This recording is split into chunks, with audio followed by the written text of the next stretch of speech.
அமெரிக்காவில் புதிய வரி விதிப்பு முறை அமலுக்கு வரும் வரை அந்த நாட்டுடன் வர்த்தக ஒப்பந்தத்தில் கையெழுத்திடுவது தற்காலிகமாக நிறுத்தப்பட்டுள்ளதாக மத்திய அரசு அதிரடி அறிவிப்பு வெளியிட்டுள்ளது. இந்தியா மற்றும் அமெரிக்கா இடையே நீண்ட நாளாக நடைபெற்று வந்த வர்த்தக பேச்சுவார்த்தைகள் முக்கிய கட்டத்தை எட்டிய நிலையில் இந்தியாவுக்கு 18% வரி விதிக்க ஒப்புதல் எட்டப்பட்டதாக தகவல்கள் வெளியாகின. மார்ச் மாதத்திலேயே இந்த ஒப்பந்தம் உறுதியாகும் என எதிர்பார்ப்பு நிலவியது.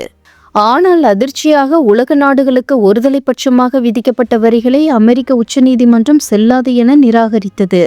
இந்த தீர்ப்புக்கு பிறகு சில மணி நேரங்களிலேயே வர்த்தக சட்டத்தின் 122வது பிரிவின் கீழ் 10% வரி விதிப்பதாக ட்ரம்ப் அறிவித்தார். பின்னர் அதை 15% உயர்த்தியும் நடவடிக்கை எடுத்தார்.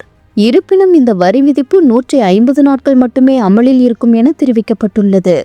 இந்த தொடர்ச்சியான மாற்றங்களால் உருவான குழப்ப நிலையை கருத்தில் கொண்டு திட்டமிட்டபடி வர்த்தக ஒப்பந்தத்தில் கையெழுத்திடுவது ஒத்திவைக்கப்பட்டுள்ளதாக மத்திய அரசு விளக்கம் அளித்துள்ளது.